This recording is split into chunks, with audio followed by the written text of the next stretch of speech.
नमस्कार, आप सभी दर्शकों का बहुत बहुत स्वागत है द फॉलो अप के फेसबुक लाइव में। मैं रानी सिंह आप सबों का बहुत स्वागत करती हूं अभी इवनिंग बुलेटिन में, जहां हम चर्चा करते हैं दिन भर की कुछ बड़ी खबरों पर, जिस पर हमारे साथ पांडे जी की नजर रहती है। उन खबरों पर डिटेल्स रहता है उनके पास। हमारे साथ मनोज पांडे हैं, उनसे बात करेंगे और जानेंगे कि दिन भर की जो बड़ी खबरें हुई है उस पर क्या डिटेल्स है या क्या अपडेट है।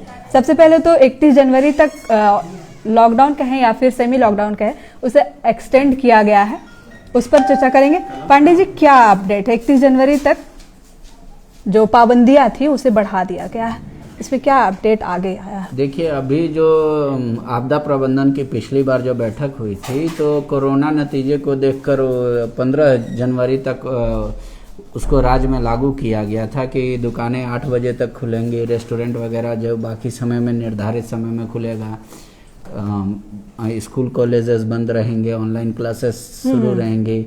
स्कूल और कॉलेजों में जो अगर वो एडमिनिस्ट्रेटिव वर्क करना चाहते हैं तो 50% अटेंडेंस रख के कर सकते हैं। तो इसी तरीके से तमाम जो 15 जनवरी तक थी शर्तें राज्य सरकार ने लगा कर रखा था कोरोना गाइडलाइन के तहत, अब उसको सिर्फ एक्सटेंड कर दिया गया है, क्योंकि कोरोना का काल आप देख लीजिएगा कि इस तरीके से थोड़े से ही रिस्ट्रिक्शन से झारखंड में अभी ऐसा कह सकते हैं कि स्थिति काबू में है। काबू में जी। और स्थिति में काबू में होने के बाद सिर्फ एक चिंताजनक विषय ये है कि झारखंड में कोरोना के भले ही संख्या मरीजों की कम मिल रही हो, लेकिन मौत जो है वो कभी 8, कभी 9, कभी 2, कभी ऐसे, तो उस पर ध्यान देना होगा। लेकिन उसमें एक चीज और है कि बुजुर्ग जो मरने वालों की संख्या 70% बुजुर्ग मरे हैं।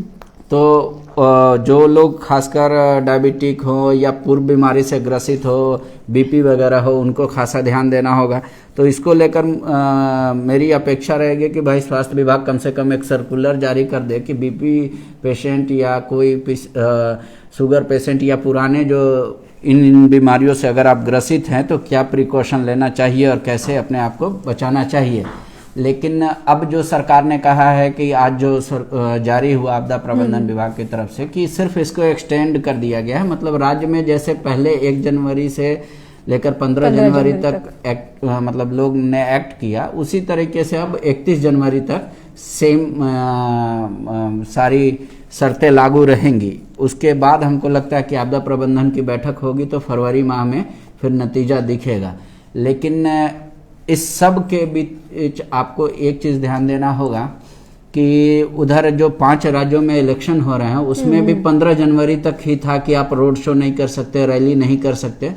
तो वहां भी 15 जनवरी के बदले 22 जनवरी तक 5 राज्यों में कर दिया गया है कि आप पद यात्रा नहीं कर सकते, रैली नहीं कर सकते और इस तरीके का आयोजन नहीं कर सकते। लेकिन एक शर्त वहां पे छूट दी गई है कि अगर हॉल बड़ा हो तो उसका 50% स्ट्रेंथ या जो वहां की आपदा प्रबंधन का डिसीजन है उसको लेकर या मैक्सिमम 300 लोगों तक बैठ के आपस में मीटिंग वगैरह कर सकते हैं राजनीतिक दल के लोग।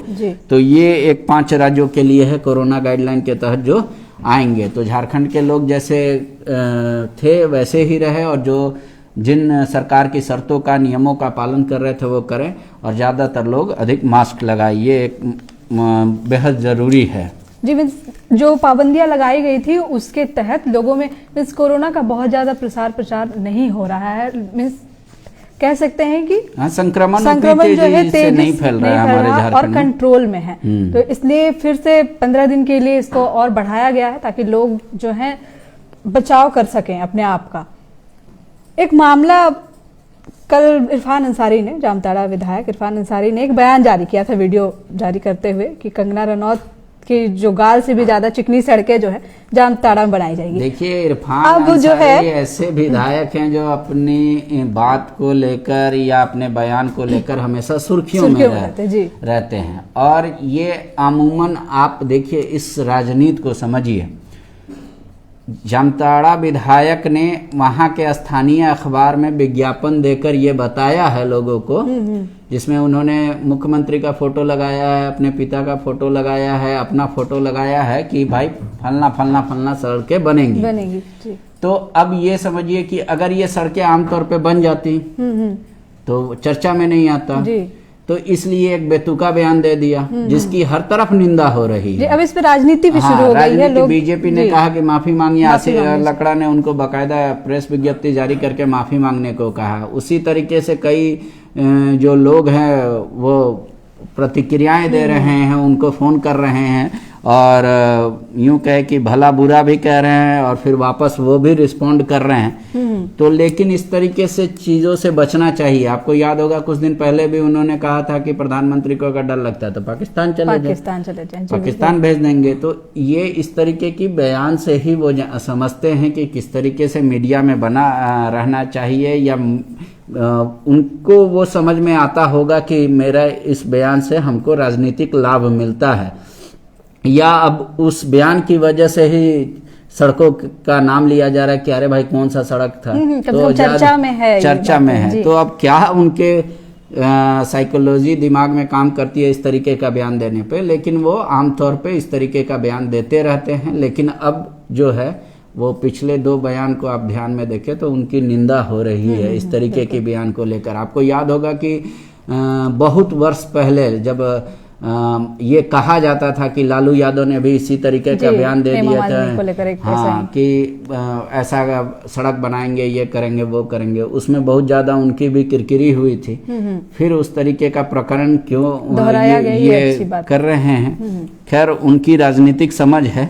लेकिन मुझे लगता है कि ये सिर्फ राजनीतिक समझ से इतर अब ये कहीं मामला कोर्ट तक ना पहुंचे, न्यायालय तक ना पहुंचे, ये भी एक डर है। लेकिन इसको लेकर राजनीति तो पूरे झारखंड में तेज हो गई है, हर कोई इस पे चर्चा कर रहा है। जी।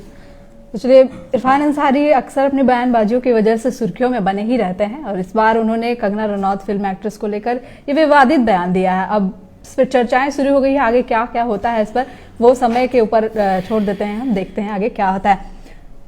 रामगढ़ डीएसपी किशोर रजक पर आरोप लगाया है उनकी पत्नी ने कि वो उन्होंने गला घोट कर मारने का प्रयास किया। देखिए, वो आपको एसडीपीओ जो हैं वो कुछ दिन पूर्व आपको याद होगा कि एसपी से उनको किसी बात को लेकर कहा सुनी हुई, वहां कोर्ट तक पहुंच गए वो कि भाई थाने की संख्या आप कैसे कम कर सकते हैं, वो कैबिनेट का फैसला एक एसपी कैसे कम कर सकता है। फिर वो सब अभी प्रकरण चल ही रहा था, तब तक जो उनकी पत्नी ने आज रामगढ़ थाने में आवेदन देके कहा कि भाई मेरे पति ने मुझे गला घोट कर मारने की कोशिश की। तो अब वो जो डीएसपी की पत्नी है उन्होंने ऐसा बयान दिया है, एफआईआर लिखवाया है बाकायदा 341, 323, 325, 308 और 498A आईपीसी की सब धाराएं हैं। इसके तहत उन्होंने मामला दर्ज कराया है। उन्होंने कहा कि मैं पति वो पहले मारे, जान से मारने की कोशिश की, फिर मैं बेहोश हो गई तो फिर पानी छिट दिया, फिर होश में लाया, फिर बाल पकड़ के पीटा। और इस मारपीट के दौरान उनके दाहिने आंख और दाहिने कान से कम सुनाई और दिखाई दे रहा है। और वो चाहती हैं कि उनका जो 2 साल का पुत्र है उसकी मतलब उसको रक्षा मिले, सुरक्षा मिले, इसलिए उन्होंने अपने ही डीएसपी पति के खिलाफ मामला दर्ज करा दिया है।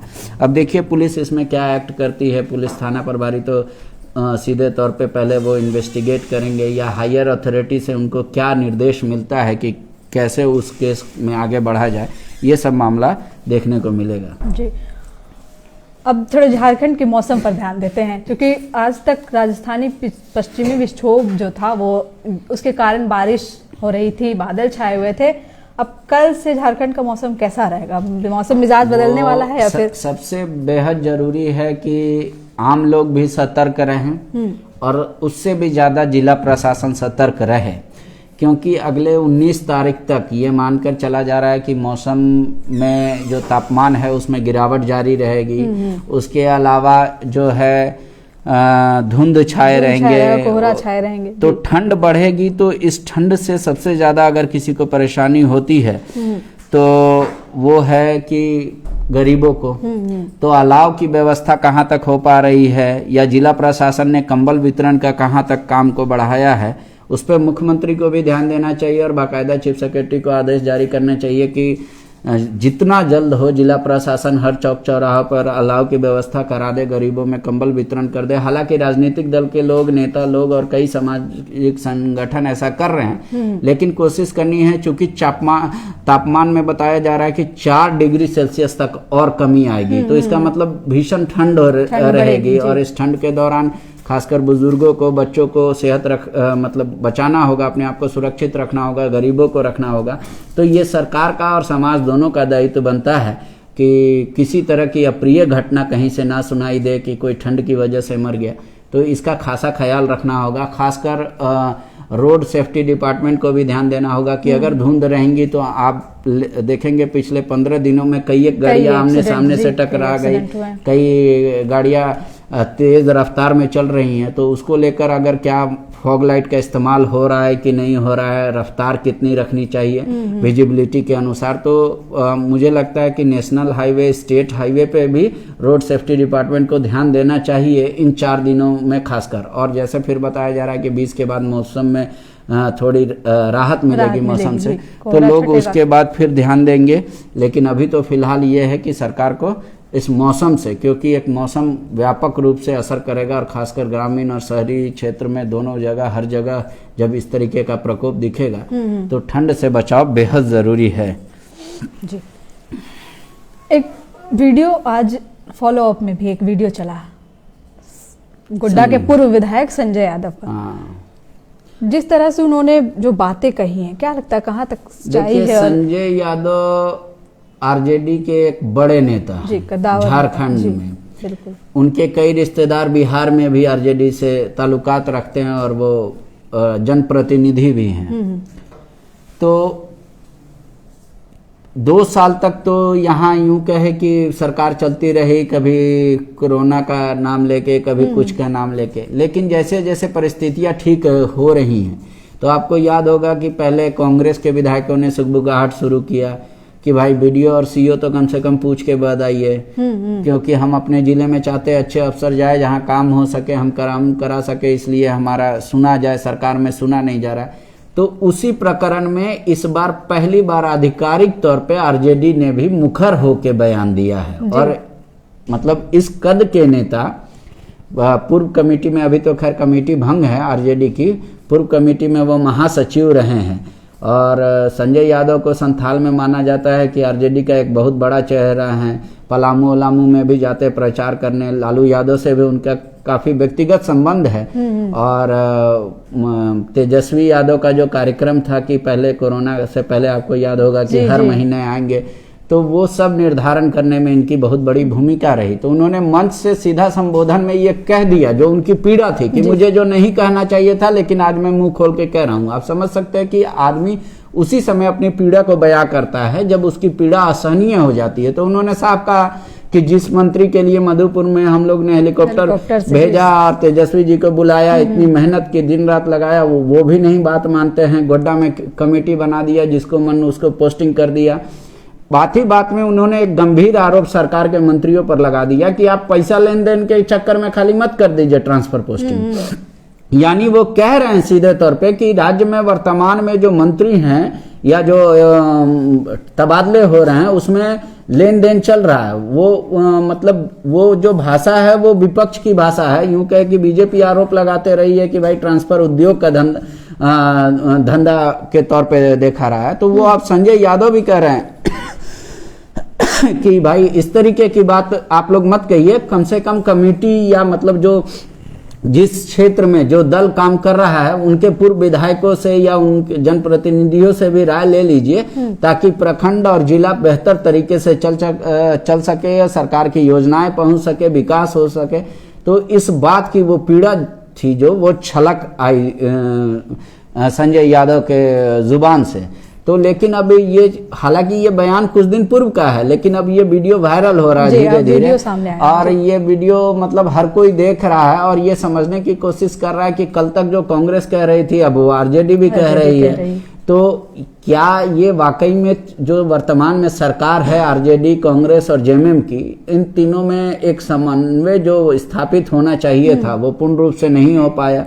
क्या वजह है इस तरीके की बातें सामने आने की, या फिर आप ये कहेंगे कि भाई यूपीए में इतना फ्रीडम है किसी को अपनी बात रखने की, नेताओं की, तो आप इसको किस रूप में देखते हैं वो तो नेताओं का काम है। लेकिन अब ये चर्चा का विषय हो गया है कि जब संजय यादव ने कह दिया, क्योंकि आमतौर पे वो हल्की बातें नहीं करते हैं, आप वो गंभीर नेता के तौर पे देखे जाते हैं राजनीति में, और जब वो इस तरीके के आरोप लगा रहे हैं तो जाहिर सी बात है कि सरकार को भी इस पे गंभीरता पूर्वक सोचना चाहिए, जेएमएम के मंत्रियों को भी, कांग्रेस के भी मंत्रियों को।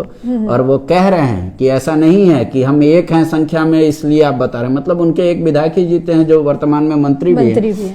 तो वो कह रहे हैं कि एक ऐसा नहीं, हम 100 पे भारी हैं और ये हम बता देंगे जब वक्त आएगा।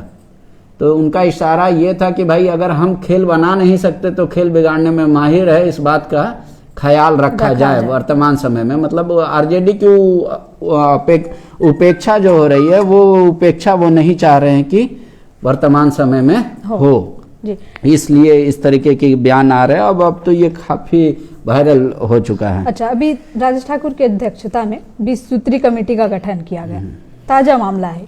अब तुरंत ही 3 लोग जो है इस्तीफा देने की बात सामने आ रही है कि 3 लोगों ने इस्तीफा दे दिया। पूरा मैटर क्या है, कैसे? देखिए, ये बड़ा ही रोचक है। रोचक इसलिए है कि जो राजेश ठाकुर, जो उनका गृह जिला है बोकारो, वहीं का कसमार प्रखंड का ये मामला है। और वहाँ जो कसमार प्रखंड के 3 जो थे उपाध्यक्ष और उनके सदस्य, उन लोगों ने इस्तीफा दे दिया। उन्होंने आरोप क्या लगाया है कि संगठन को ध्यान में नहीं रखा गया, दलितों की उपेक्षा हुई। लेकिन ये सुगबुगाहट सिर्फ कांग्रेस या कसमार प्रखंड तक सीमित नहीं है। आपको याद होगा कि आज चतरा में जब सत्यानंद भोक्ता का कार्यक्रम चल ही रहा था, तभी जो वहां के पूर्व सांसद प्रतिनिधि हैं औरंगजेब आलम, उन्होंने सीधा कह दिया कि भाई वोट लिए हैं अल्पसंख्यकों का, मुसलमानों का, और मुसलमानों को ना 20 सूत्री में जगह मिल रहा है, ना किसी तरीके का कोई काम हो रहा है। तो उन्होंने भी जाहिर की गुस्सा। तो इधर अगर कांग्रेस के नेता ये कह रहे हैं कि दलितों की उपेक्षा हो रही है, संगठन को ध्यान में नहीं रखा गया, जिसको मन उसको एडजस्ट कर दिया गया 20 सूत्री में, और फिर चतरा में भी यही कहना है कि मुसलमानों को ध्यान नहीं दिया गया जब उनका वोट लिया गया। फिर आपको याद होगा कि वहीं के जो नगर अध्यक्ष थे, पूर्व नगर अध्यक्ष कांग्रेस की मैं बात कर रहा हूँ, मोहम्मद अली, उन्होंने भी कहा कि हाँ भाई, अल्पसंख्यकों के साथ जो सम्मान मिलना चाहिए 20 सूत्री में वो नहीं मिल रहा है। उन्होंने बाकायदा मतलब ये कह दिया बातचीत के क्रम में प्रेस वालों को कि देखिए संख्या जोड़ लीजिए, यादव समाज से 8 आते हैं, भोक्ता समाज से 2 आते हैं, पासवान समाज से 1 आते हैं, भूमिहार समाज से 1 आते हैं, मुस्लिम समाज से कौन आता है? बोला मुस्लिम का 100% वोट गया भोक्ता जी में। उन्होंने यहाँ तक कह दिया कि ठीक है, अगली बार आइएगा फिर चुनाव में वोट मांगने। तो जब इस तरीके की असंतुष्टि आ रही है, हालांकि किसी भी सरकार के लिए या किसी भी संगठन के जो हेड होते हैं, सिर्फ मान लीजिए प्रदेश अध्यक्ष, इतना आसान नहीं होता कि आप जब संगठन का विस्तार कर रहे हैं या 20 सूत्री की कमेटी गठन कर रहे हैं तो आप सबको खुश कर पाएं। लेकिन आपको एक ऐसा सामंजस्य बनाना होगा कि जो ये बातें हैं वो बाहर तक उभर कर ना आए। कांग्रेस इससे पहले भी 3 बार सत्ता में रही है झारखंड में, लेकिन ये पहली बार हुआ था जब राजेश ठाकुर प्रदेश अध्यक्ष 20 सूत्री का गठन हुआ था। और मतलब उन लोगों को एक उनके लिए भी स्टार मार्क था कि हर बार इस फैसले का कई सालों तक लोग उन्हें याद करते कि भाई कांग्रेस के पहले जो अध्यक्ष थे राजेश ठाकुर, उन्हीं के समय में हम लोग को 20 सूत्री मिला था। लेकिन जब अब ये धीरे धीरे जो स्वर आ रहे हैं, ये 2 जगह की घटना, चतरा और कतरास का, ये बोकारो का, ये घटना सिर्फ आप ये मत समझिए कि विरोध स्वरूप है। उन्होंने तो इस्तीफा पत्र भी भेज दिया तीनों ने, लेकिन अब ये धीरे धीरे हर जगह से आवाज बुलंद होंगी। हर कोई लोग आवाज बुलंद करेगा, जिनको अपेक्षा थी नहीं पूरा हुआ। एक दूसरी बात, लेकिन हिम्मत कौन दिखाता है इस्तीफा देने की, वो भी देखना होगा। लेकिन फिलहाल राजेश ठाकुर के लिए एक टेंशन की बात तो जरूर है कि भाई विमल कृष्णा चौबे वरीय उपाध्यक्ष थे, जो सुशील कुमार झा, लाल मोहन लायक, ये सब उपाध्यक्ष तीनों संयुक्त रूप से भाई इस्तीफा भेज दिया 20 सूत्री कमेटी से। तो ये तीनों कांग्रेस से भी जुड़े हुए हैं। तो क्या कांग्रेस को एक बार फिर से ये कह रहे हैं कि भाई एक बार फिर से विचार कीजिए, फिर से पुनर्गठित कीजिए। तो अब देखना होगा कि 3 विधानसभा प्रखंड जो हैं वहाँ का क्या रिएक्शन आता है प्रतिनिधियों का, उसको लेकर भी देखना होगा। जी लाइव में निशिकांत कुमार साहू पूछ रहे कोचिंग खुल रहा है क्या? नहीं, जी नहीं, बिल्कुल नहीं, कोचिंग नहीं खुल रहा है। अभी जैसे बंद था फिर वैसे ही 15 दिन के लिए सेम पाबंदियां जो हैं लगा दी गई हैं। इसके बाद भी खबरों के इतर एक ये भी अच्छी खबर ये है कि जेएसएससी सीजीएल के जो 956 पद पर वैकेंसी निकली थी उसकी आज से फॉर्म ऑनलाइन जो है वो भरने शुरू हो गए हैं। तो जिन लोगों को भी नियुक्ति का इंतजार था उनके लिए एक अच्छी बात है कि आज लेकिन से उसमें एक लेकिन किंतु परंतु है, वो है कि कई लोग द फॉलो अप के दफ्तर में फोन कर रहे हैं और ये कह रहे हैं कि कट ऑफ डेट पे एक बार सरकार को फिर से विचार करना चाहिए, जेएसएससी को विचार करना चाहिए। कई छात्र ऐसे भी हैं जो नहीं भर पा रहे हैं, जो पिछली बार भरे थे 2-2 बार, तो वो लोग वंचित रह जाएंगे। या फिर कोर्ट ने मुझे एग्जैक्ट तो वो केस संख्या याद नहीं है, और लेकिन एक इसी तरीके का मामला पूर्व में हाई कोर्ट में गया था, झारखंड हाई कोर्ट में। उसमें स्पष्ट आदेश आया था कि आप किसी भी परिस्थिति में मतलब सेम परीक्षा में जो एक बार अपियर हो चुका है और बिना कंप्लीट होने के पहले उसको आप रोक नहीं सकते, तो उस पहलू को भी देखना होगा। लेकिन जेएसएससी के जितने भी तमाम छात्र हैं, आप लोग तैयारी कीजिए, फॉर्म भरिए और बढ़िया से एग्जाम दीजिए, कोशिश कीजिए। खोटा वालों का अभी तक ऑफिशियल अनाउंसमेंट हुआ कि नहीं, उनका था कि भाई सिलेबस कम करने की मांग थी, बहुत ज्यादा था, चर्चा हो रही है कि कम कर दिया गया, लेकिन उसका पता नहीं नोटिफिकेशन हुआ कि नहीं हुआ। तो सरकार को उन सभी चीजों पर एक बार फिर से ध्यान दे देना चाहिए और पुनर्विचार कर लेना चाहिए, ताकि इस बार कोई मामला किसी भी तरीके से कोर्ट में ना पहुंचे नहीं, या फिर लोग जो है एग्जाम देकर नौकरियां जो है ले सके। ये दिन भर की कुछ बड़ी खबरें थी जिन पर मनोज पांडे की नजर थी। उन्होंने पूरे तरीके अच्छे से बताया कि किस मामले में क्या हुआ है। ऐसे ही तमाम खबरों के लिए बने रहे द फॉलो अप के साथ। धन्यवाद, शुक्रिया।